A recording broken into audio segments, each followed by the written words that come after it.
Yan, sa magandang umaga po. We are moving cows now.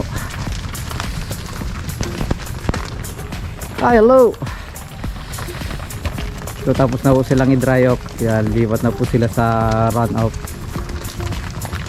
Stop milking for 2 months. Para siyempre of course kailangan din nila magpahinga sa gatasan. And at the same time kanya rin po. Pwede na! So may trabaho pa rin naman pero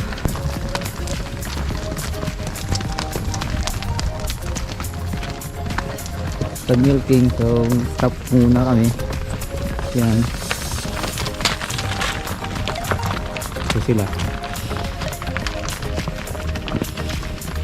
mahaba pong itong aming nilakaran na to eh.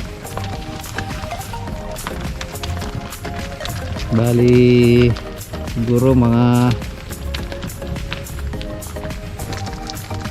4 to 5 kilometer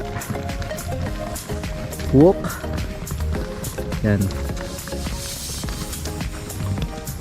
So mahabang lakaran po ito. Yan, malapit na po kami dyan. Ayun, yung kita nyo banda ron, yun ang kanilang destination.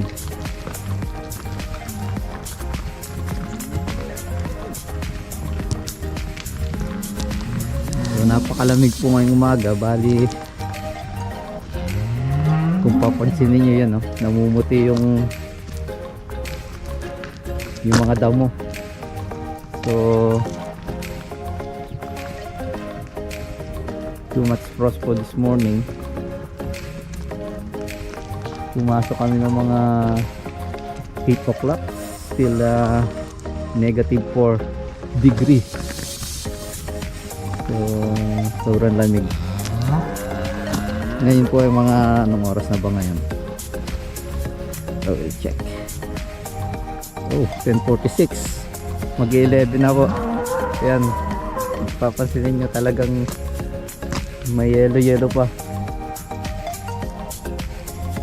Pero yung mga tinatamaan ng araw katulad nito, yan kulay green na siya. So natutunaw na yung yelo nya. Pero yung mga hindi, ayan, mapapansin nyo.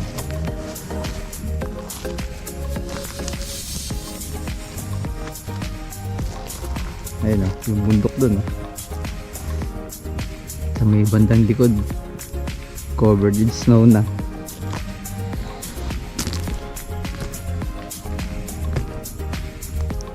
May motorbike. Ganito yun. Ayun yung last cow. Pandaron pa. So yan, trabaho na dito sa New Zealand. Sobrang very thrilling, exciting. So hindi po medyo mahirap din po yung iba.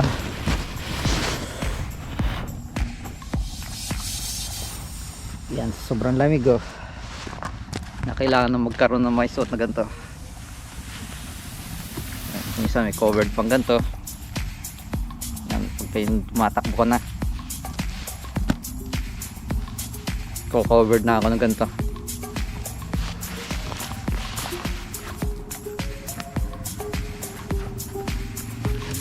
That's it for the day. Morning. 11/2021. First vlog. Yan, papunta na po kami sa aming workplace.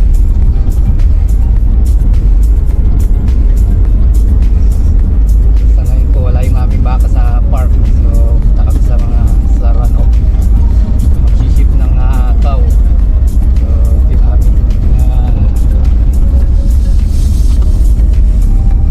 After dry off itong aming araw-araw na ginagawa.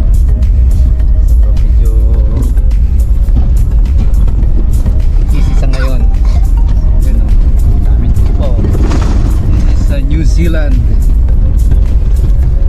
aking partner for today sa trabaho, Ramil. Say hi, Ramil. Discover na eh. Discover. Yan, sa ngayon pwede rin yung ganun eh. Makikita mo yung ano mo. Yan, sa ngayon po ay ito na. Nandito na kami sa ano, kung saan kami ay magsiship. So, yeah.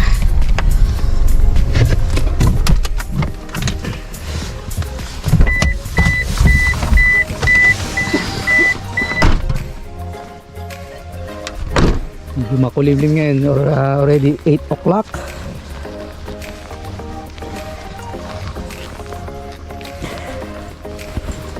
Wala yung gloves ko Anak, kunti gloves ko, malamig.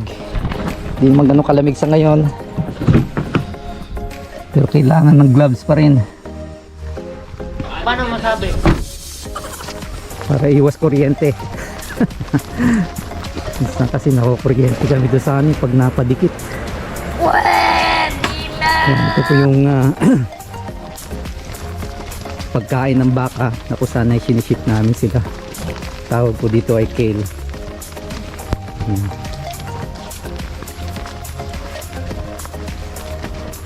So dito sa kabila papakita po sa inyo, matupa, ang dami po niyan.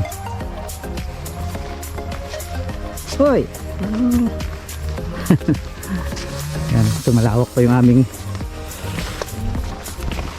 itong kale nito, medyo hindi ganun kaganda, maliit siya, so wala kasing pivot sa lugar nito, so walang irrigation, kaya napakaliit ng kale. Titingnan nyo hanggang halos wala pang 1 foot ang taas. Meron iba medyo mataas yung ayan.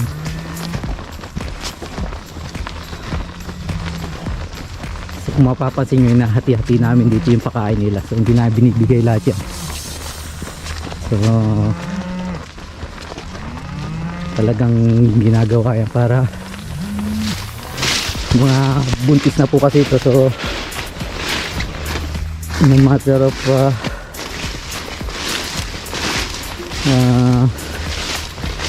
4 to 5 weeks magsisimula na po silang mga anak. Yan po. Hindi po nila yan mapasok. Kung papansin niyo, napakaliit yan ng bakod niya. Yung tinatawag na yung grill, yung standard. Hindi po nila yan basta mapasok kasi may kuryente po yan. Yun nga lang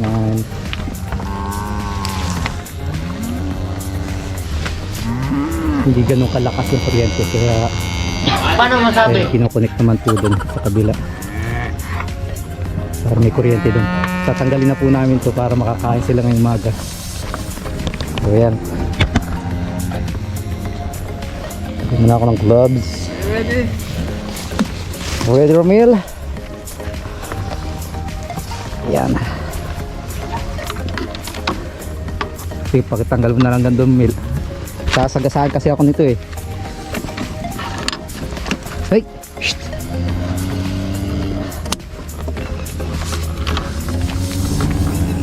Kailangan medyo mabilis ka.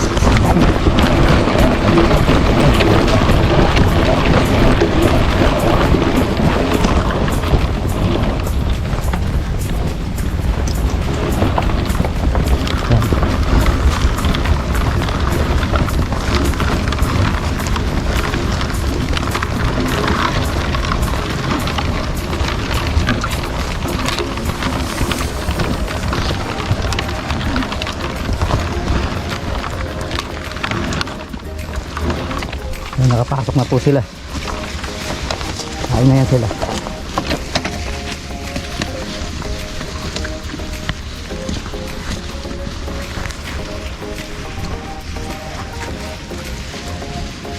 Ayan na po sila, kumakain na.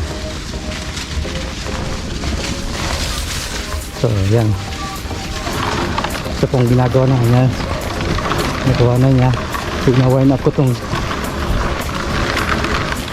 yun nito dinililipat po namin dito sa kabila.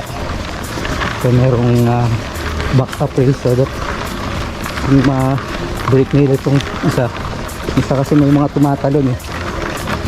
So dapat mayroon siyang next brake na naka-set up na just in case may tumalon, so hindi lahat makakain. So pag nasi kainin lahat, kaya yan. Hey girl, oh, you love it, huh?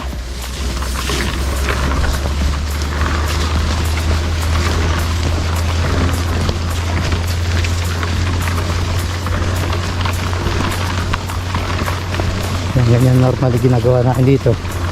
Umaga shift muna ng mga ito yung kasi yung kinainan nila kahapon, so ganyan din kalaking break, mga siguro mga 5 meter ang so 10 meter.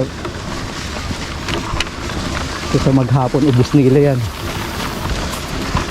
Kinabukasan ganito na ang itsura niyan. Yan ganyan.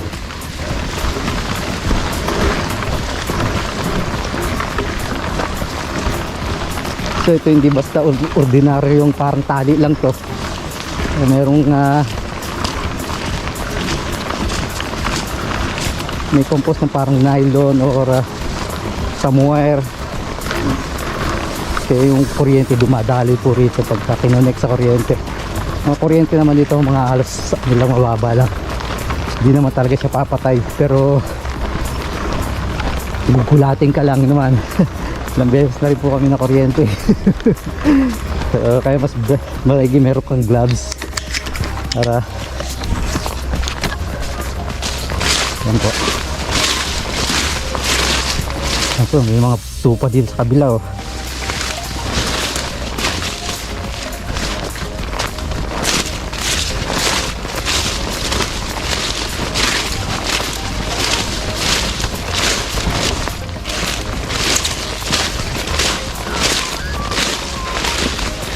Sila na gawin natin. 3 na rin doon. Ano sabi mo kahapon? Ano sabi mo kay Wayne ka? Sabi ko nga, ginawa natin kamukha pa rin nung nakaraan eh. Bungad niya sa akin kahapon no, tripos. Tripos ba ginawa niya? Hindi, kamukha pa rin kahapon. Tripos na lang. Baka mag... Sila, naibatakin ko muna. Normally ginagawa po namin ng mark eh. Para madali siyang malagyan ng standard, pero yung pantusok namin dahil sa mababa siya, so hindi na po, bali babatakan na lang namin itong reel na to. Yan. Yan po sila. Baka kumakain na. So hanggang doon din sila kasi may panibagong bako dun. So mga hanggang mga 8 volts lang naman, 6 to 8 volts lang naman yung lakas ng kuryente niya, pero malakas pa rin kasi napapadikit ko kasi talaga di mo kakayanin. Kaya yung baka na yan hindi nila hindi po yan mangangahas na tawirin niya, talagang masasaktan din sila eh. So ganyan po.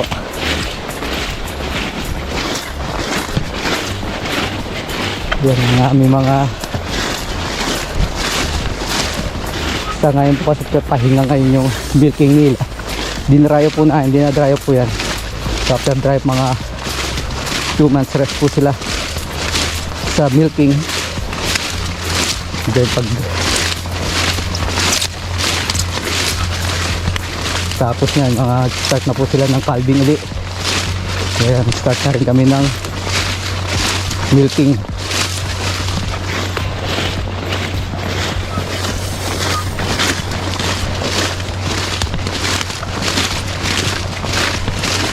yan po yung pinakang ilan sa mga ginagawa namin dito. So kanya medyo mahirap pero kanya exciting pa rin.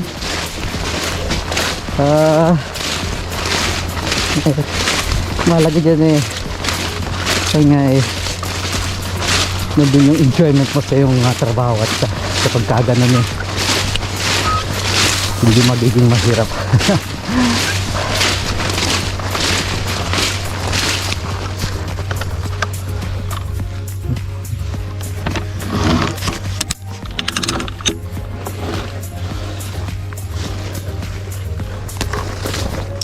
Ginagata ko po ngayon para diretso siya para nilagay yung standard. Mamaya sa isang block pakita namin sa inyo yung ibang style naman doon po kasi may mark talaga siya, kaya habang binabata ko tong reel na to sinusundan na rin ng paglalagay nung parang pinakang poste niya. So kabit muna natin dito. Yan na siya. Kung mapapansin nyo, napakaliit lang yan, pero hindi po yan tatawirin ng baka dahil nga sa kuryente. Yan. So bukod dyan meron pang mamaya maya darating yung isa na kasama sa traktor, lalagyan siya ng mga yung tawag namin silage and hay. So additional feed for them para kasi kung tutusin maliit kasi yung scale dito, kaya kailangan ng dagdag pakain para hindi sila magutom. At least buong maghapon hanggang bukas doon pa rin na sapat sa kanila yung pagkain. So yan. So ang kuryente po niya nanggagaling dito. Yan. Kaya nakakunik doon. Yan, may parang wire kinunik dito. Yan. Linyada po kasi hindi mahirap ikawit.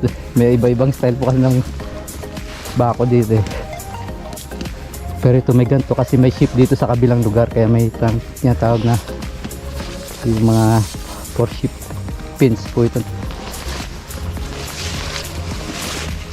Ayun ang sira nila, tutusok na nung tinutusok niya yung katulad nito.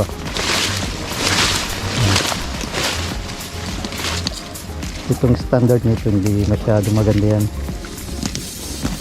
kasi yung kuryente niya, yung isang style ng standard namin hanggang dito sa ganito may kuryente siya, kaya hindi siya pwedeng itulak ng baka. Ito na itutulak to kaya ganyan pa man hindi nila purpose niya kasi nga pag napadikit sila dito atras ka agad sila.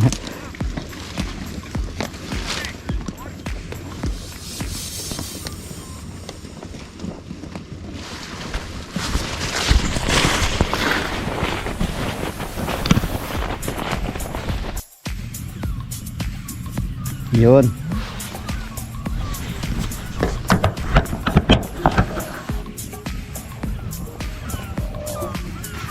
Yan. Yan, narito na naman kami sa isang block. Nag-ship ng baka. So, ipapakita po natin sa inyo kung ano yung mga ginagawa natin dito.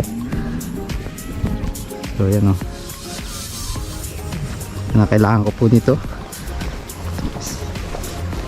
Kasi may mapapadikit kami sa mga bako nito. Ito may mga kuryente po kasi ito so mga 6-7 volt ang lakas po niya, kaya medyo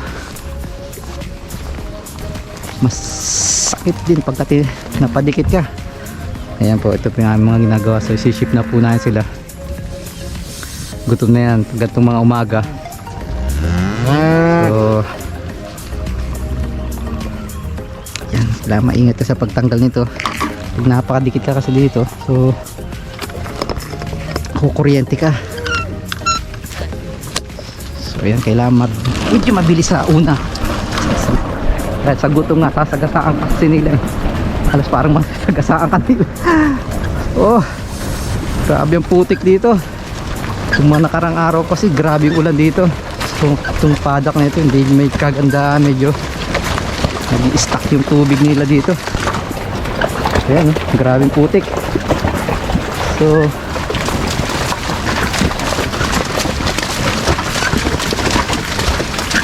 naku, may pumasok na doon sa dulo ah. Sinagasaan na doon sa dulo kagad. Ayan po yung mga baka na yan. Medyo alam din nila kapag walang kuryente. Pagka tinanggal mo na. So yung ibang mga baka sasagasaan na nila yan.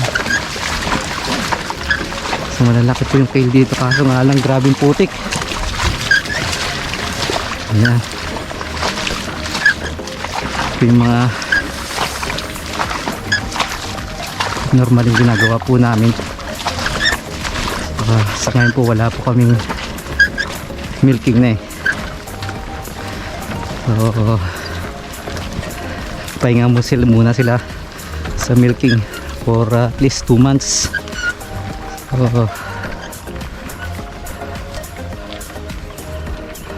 May tumalo ng 2 kaagad dun ah. Ayan po sila. So mapapansin nyo, sarap ng kain nila. Tumalo na rin sa kabila.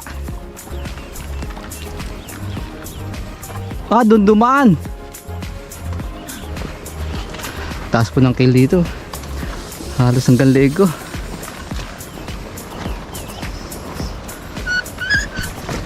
Mga halos ang 4 feet ang taas. Hindi namang lahat, pero may mga maliliit eh. Pero ito katulad nito, karamihan malalaki. Unlike po doon sa yung una namin sinip na baka, sa maliliit lang po doon, halos 1 foot lang ang taas. Hindi kasi sila irrigated, hindi tulad po nito na meron yung mapapansin nyo, may mahabang pivot doon. Yan po yung nagdidilig, yung mga parang ano na yun. Mapapansin nyo sa bandang malayo doon. Yan, yung may mga gulong pivot po yun. Baka tumalon doon, no? Tingin ko tumalon doon sa may yung merong ano,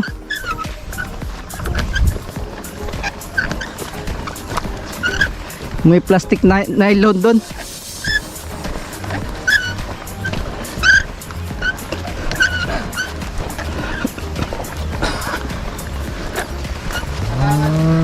Kailangan natin ng rail dito para hindi ka makapunta rin, tutulak ko papapunta pala.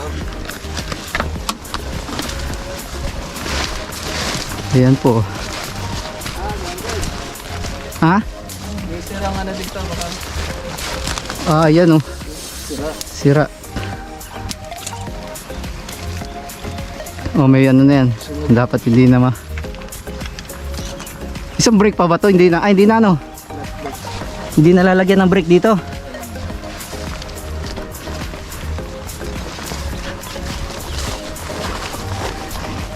Ilagay ko na lang to dito, tapos hawakan mo dyan, bubugawin ko. Batakan natin ito.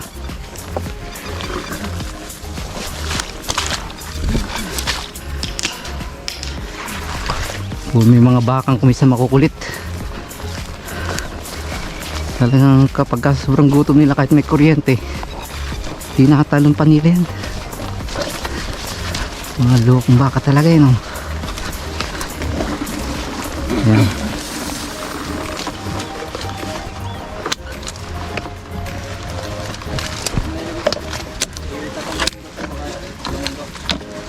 Ay, ano na lang. Ay.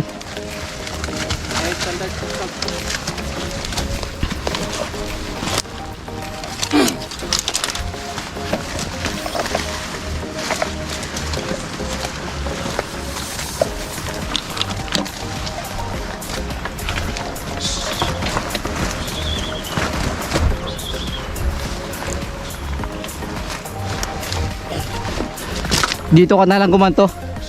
Pumunta ka rito para dito ka bumatak.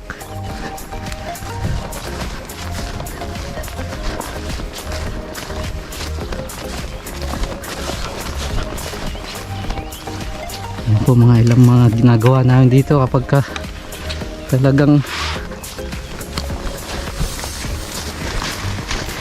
mga kakulitan ng baka.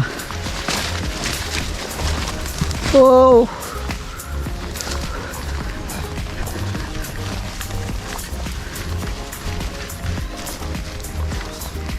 Yeah, good girl. Di totoo yan. Yan, puro may mga kuryente po yan.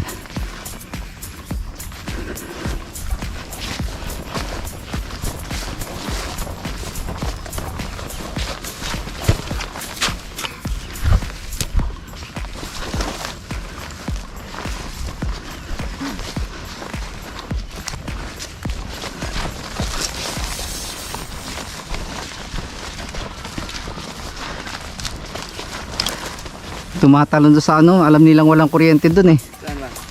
Yung daanan ng pivot, yung ganyan no, yung may plastic na ganito. Ah. Ayun, parang nahawan doon eh. Yung ganito, style na ganito. Marunong, may marunong na ano eh. Pero alam. Doon natin lagay yan sa may ano.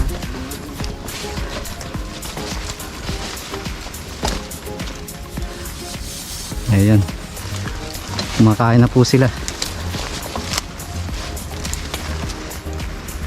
So, hindi na po kami maglalagay ng another break kasi bukas hanggang doon last break na nila yun eh. So, wala nang mark dito.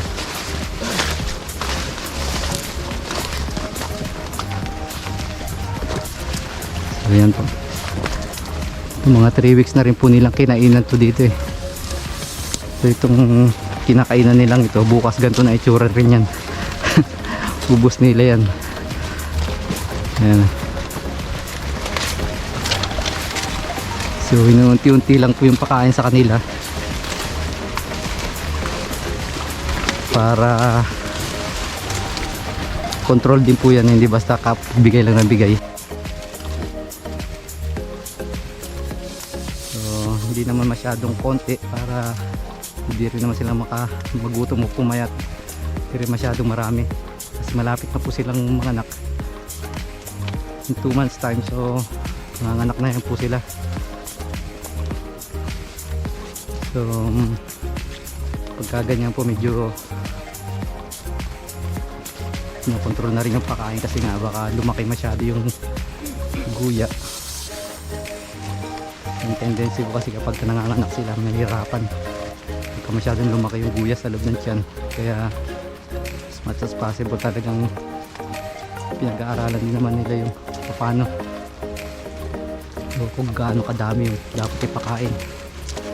So bukod po dyan maya meron po dito darating na papakain ng additional feed, yung hay saka yung tinatawag na yung silage. Yan po yung mga nakabalot. So mahirap din po itong lugar na ito na pinaglagyan sa kanila. Nakaraang mga araw po kasi grabing ulan dito sa New Zealand. So hanggang sa ngayon may tubig pa rin to. Grabe po yung baha eh. Buti nga parang yung banda doon parang kumunin na lahat. Grabe ni Rami.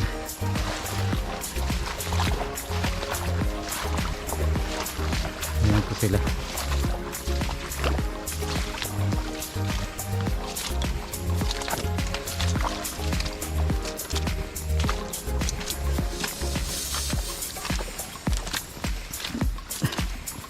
Ito pong pakain nilang to mo.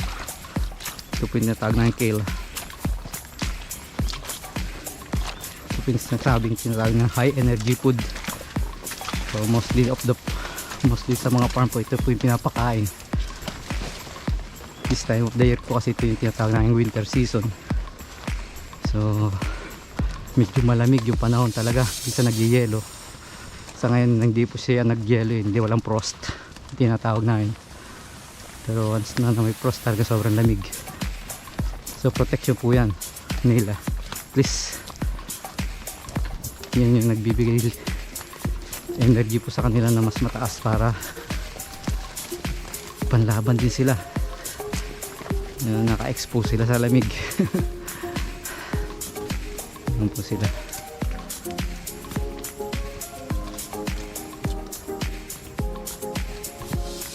Next lap.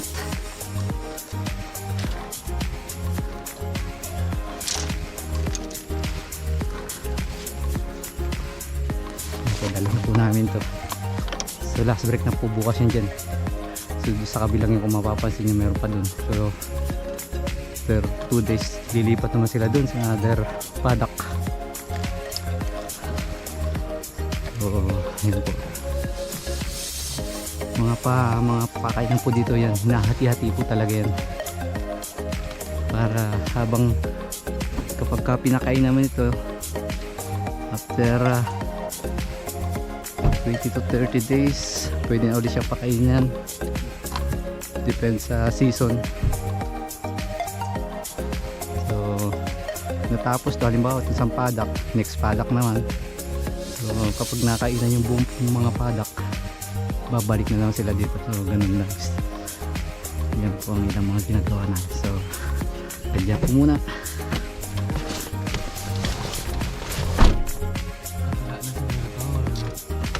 Dito kaya sila mag-record pa rin ba? Nagre-record pa rin. Akala ko parang hindi na naman na-record eh. So,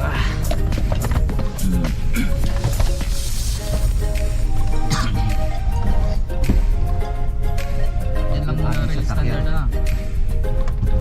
Baka hindi dun eh. sige. Baka dun nilagay dun sa mga tugas. Baka bukas pala mag-ano na, gawa na naman ng Kasi mag-cut sila. panibagong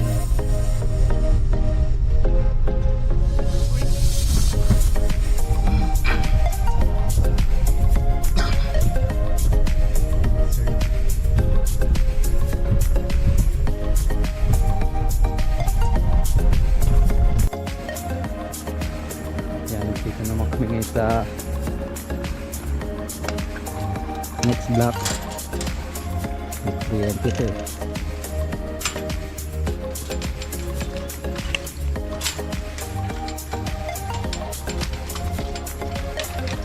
Ito yung mga sasakyan. Ang lamit lang namin sa kamputikan. Mga butik. 4-wheel drive naman siya kaya ang lakas. Ayan. Tubig-tubig pa rin eh. Butik pa rin ba dito lang naman. Namin na ito yung mga hindi pa nanganganak to, mga 2-year-old to.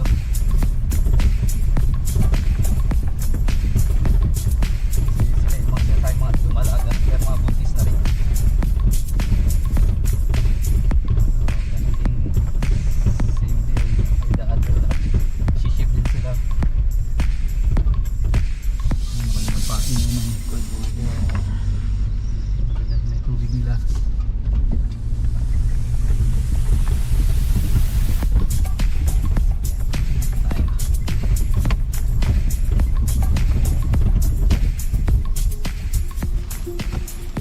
May mark din ba yan dyan? Meron.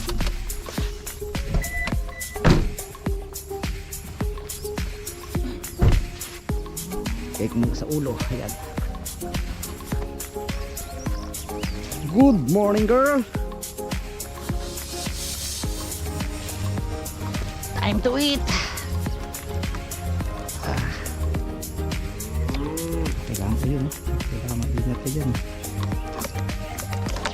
Lakas ang kuryente. Sabitin silang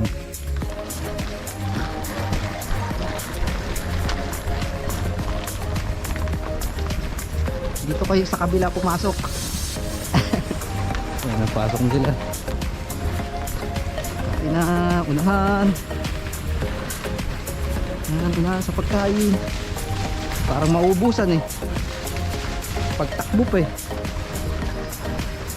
Kaya mga video bata sila, mga 2-year-old tao. So mga 2-year-old. So mga butis na rin lahat yan. 2 months more, mga anak na rin sila. Yan po yung namin ginagawa. Wind up.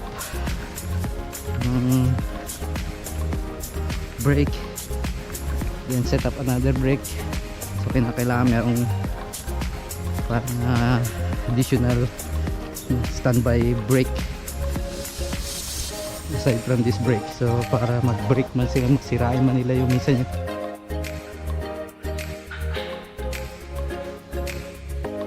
Kung umaga, narito tayo sa aming shed. Yan. Ito naman po yung lanayan nasa mga ginagawa namin ngayon. May milking, baby bryot. Yan, gawa namin ngayon, magpalit naman ng mga host, everything. Liner. Yan, ginagawa po ni Ramil. Workmate Ramil. Ngayon po kasi the start of the school, bago mag-start po yung season at napagta na namin ito lahat. Lilinisin, tapos yung papalitan.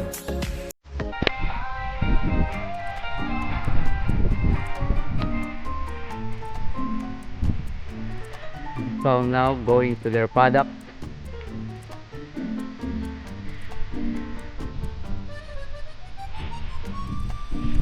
So this cow done milking. And only here.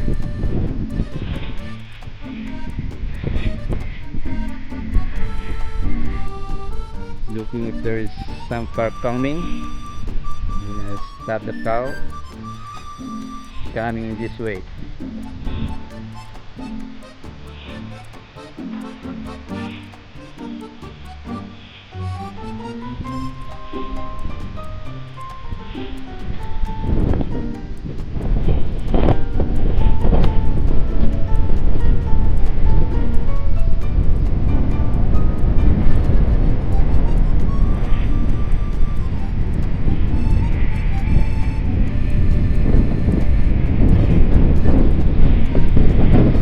Line.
Feeding cup now. Ayan, dumidede na po sila. Ito yung mga for beef purposes itong mga guya na ito. Yun yung mga tinatawag na belted. Tignan nyo, belted with white, belted Galloway. Ayan po sila.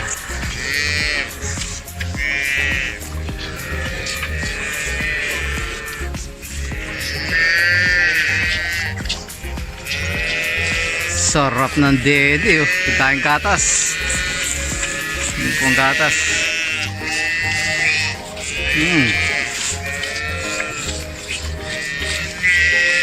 Makasip-sip yun. Ay, belted. Ayun po, nag-iiyakan siya. Just wait a minute after this one. Then your next. Yan, ito naman yung mga replacement. Mga bagong anak po ito.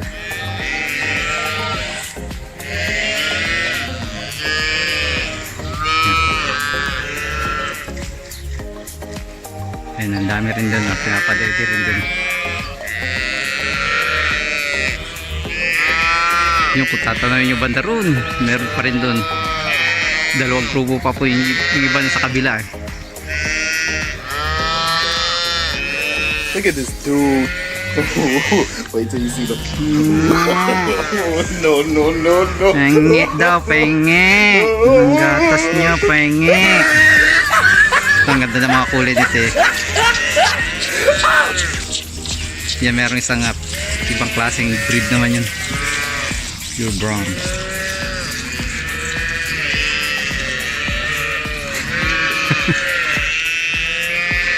Hey mate, what's up mate?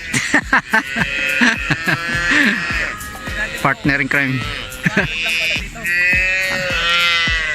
200 na ba?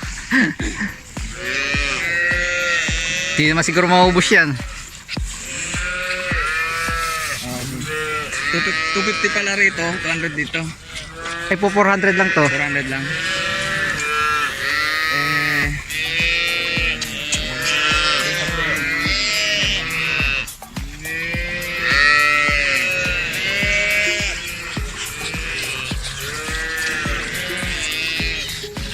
Yan po. Okay.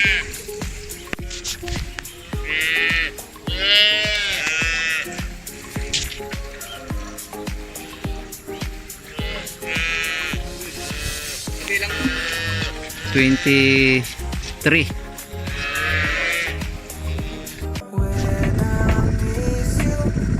Ito, last day of work na dito sa Darcy's farm, sa Bishop Farm.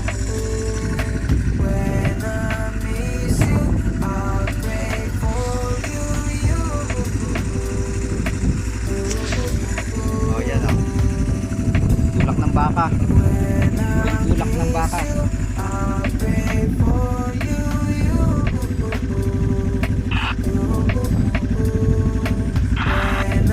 Ito matagal na ako. Hindi na magaganda.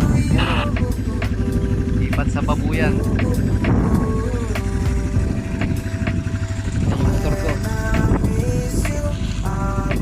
Nagamit.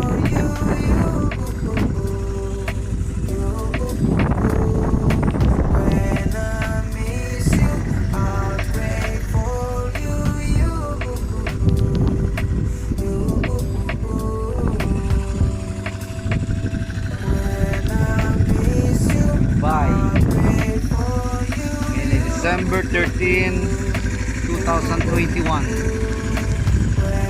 Last day of work. din. Ikaw hindi kami nagsama niyan. So, thank you boss.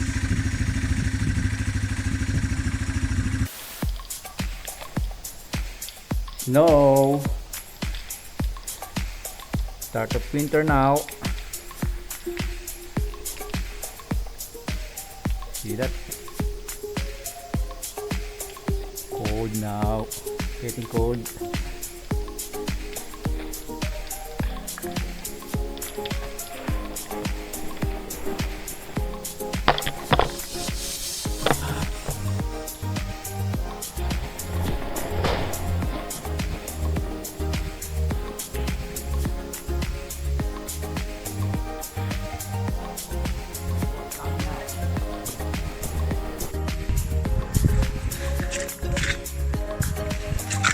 Snow again.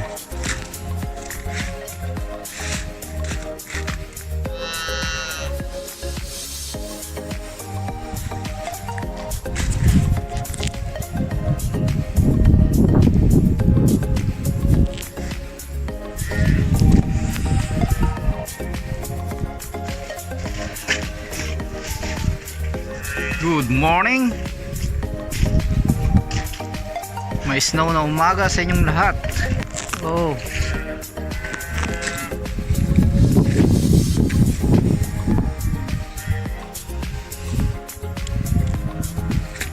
Snow kahapon. Snow na naman ngayong umaga.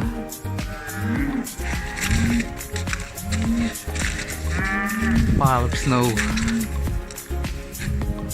Tapos yung snowman. Lakas na naman ito. Paano masabi?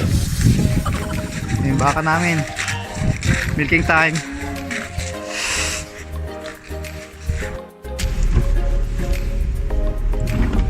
Grabe snow.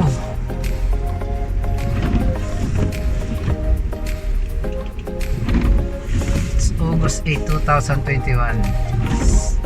Here in New Zealand. Again, heavy snow.